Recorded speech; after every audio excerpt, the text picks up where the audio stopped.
Week we met author Julie Kristen, who talked about her New York Times bestseller, The Secret to Life Transformation.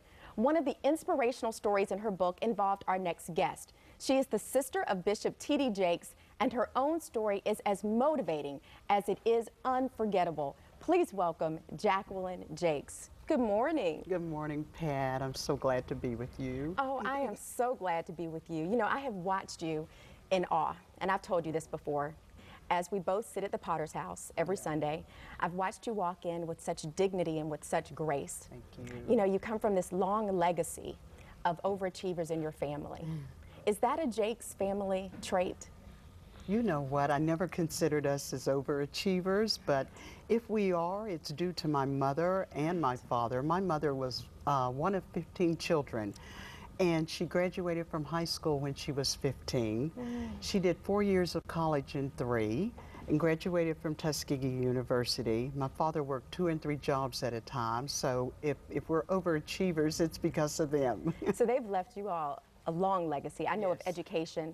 I've heard Bishop even talk about that was important to her, the importance of reading and instilling that in your lives. She read to us as children. In fact, she was an educator, and she taught us before she taught her children at school. We all knew how to read before we went to school. Education was king. Wow. So let's talk about your relationship with your brother. Yes. You know, Treasure You originally was founded to support women who were married to high-profile men, whether it's sports or entertainment or even CEOs of companies. But you're the sister of one of the most recognizable, one of the most influential men in the world. Yes. How is that for you?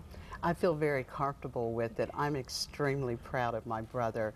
I've applauded him since he was a child. He was always special, and you could tell he was going to be something great. I didn't know what, but very comfortable with his success. He was groomed to be successful, and it's extraordinary. But does that put extra pressure on you?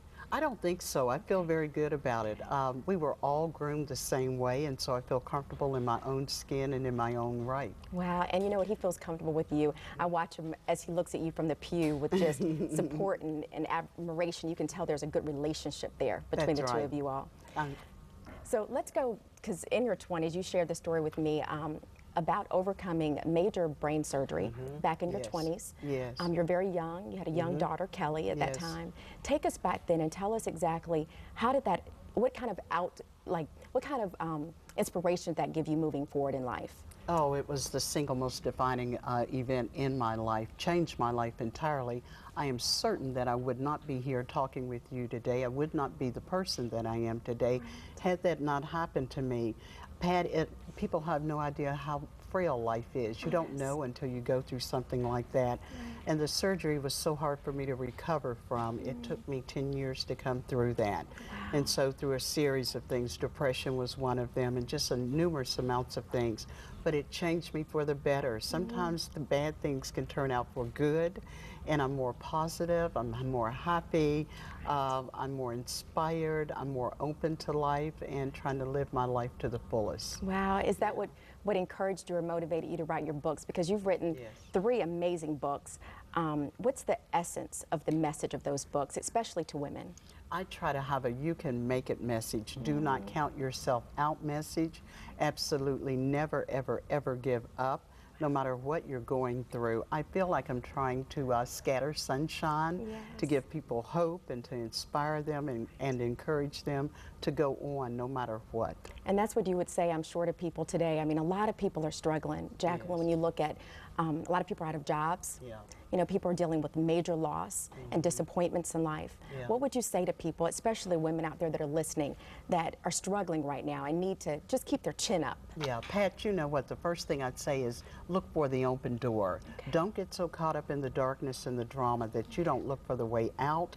Then I would say align yourself and surround yourself with positive people, people who believe that you can come out. And then read. Pat, I'm a big reader. I know read that's your important way to you. out. You've got to read. There are good things in books. And read your way out. And then seek God. Trust God. Believe that He can bring you out, and believe He's a very present help. Oh, well, thank you. Thanks for your inspiration today. I love you dearly. You're appreciate you. For more information on Jacqueline's books and to join our online community of women, please log on to my website at treasureyou.org.